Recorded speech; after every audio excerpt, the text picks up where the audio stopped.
Personally, I'll describe my relationship with this country as that of a woman in an abusive marriage, you know, with a very toxic husband who takes delight in hurting her, breaking her, damaging her. To him, that is his love language. He enjoys it when she is suffering, when she's in pain. And I feel helpless that I would rather stay back and fight.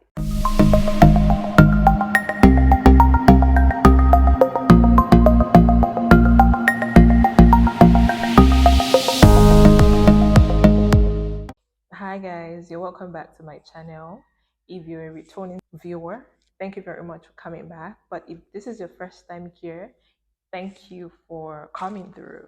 Okay, so on this channel we talk about social issues, or we discuss social issues as it affects human beings generally. And of course, lately we've been talking a lot about what's been happening in Nigeria. I'd like to know how you have been coping, the outcome of the presidential election that took place on the 25th of February.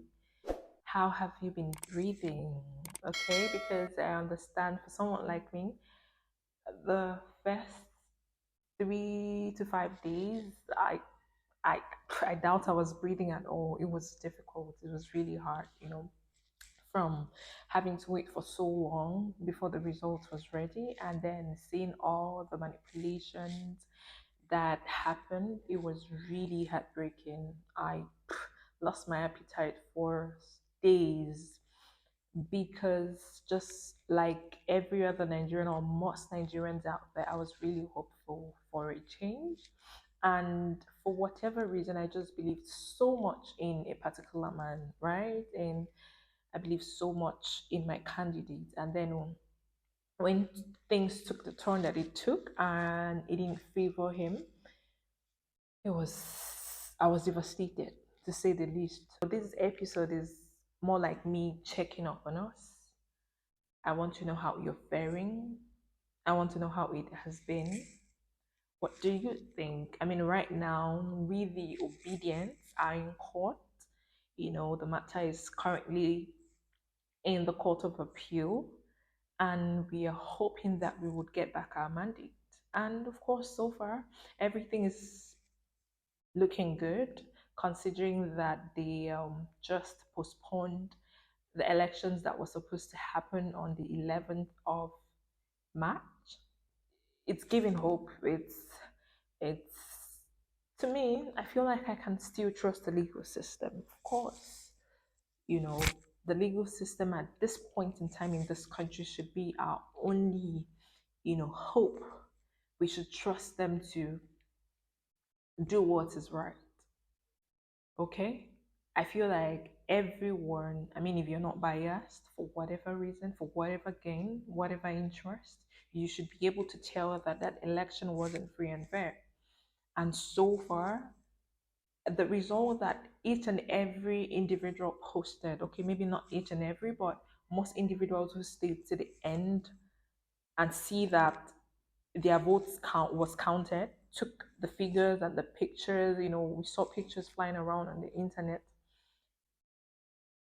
was letter mutilated. I mean, how do you cross or try to add numbers to where they were not? It's just insane. Like, these people looked at us in our faces and told us we are stupid for having so much faith and hope, for going out there. Some people traveled states away. I personally went to my village, a place that I haven't been in such a long time.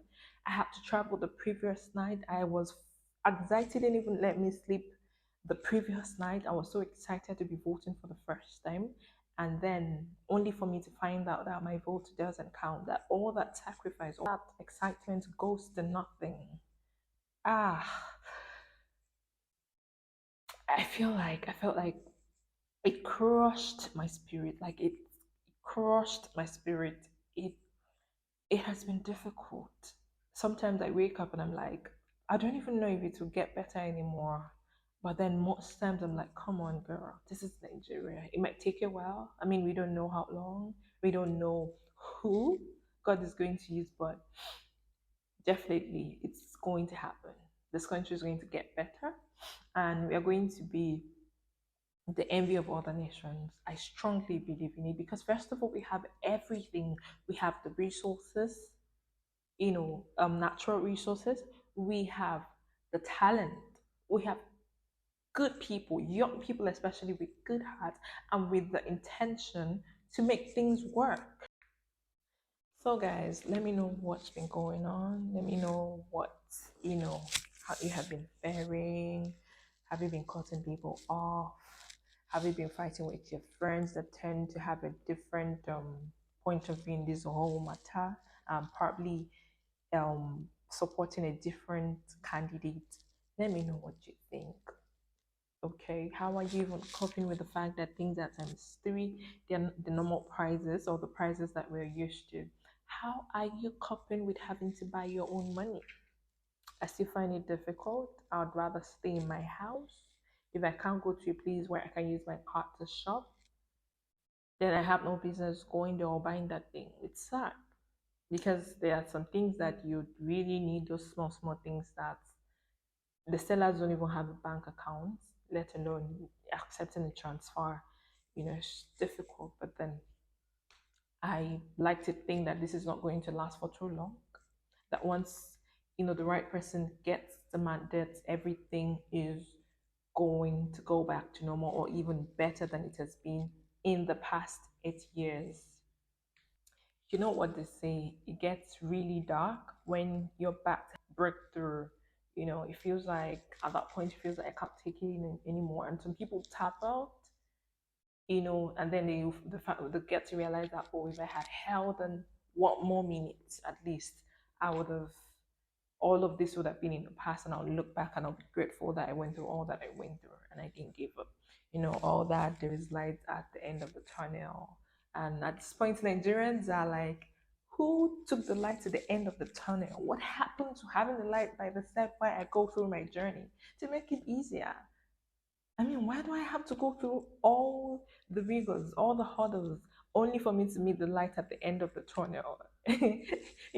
So you see tweets and comments like that, in the blogs and posts, Twitter, people just airing their mind and all of that. You know, I still want to encourage us to stay hopeful.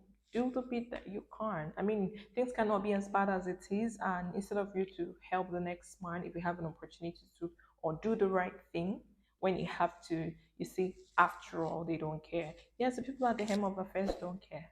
So you'd only just end up hurting yourself even more. And the next man who's probably also suffering, it won't get to them. So don't be tempted to be wicked for any reason. Do not be tempted to make like life difficult for anyone. Just try to survive. And let's all leave hoping and praying that Peter will get his mandate back. Right? Okay, so this is a point where I draw the curtain.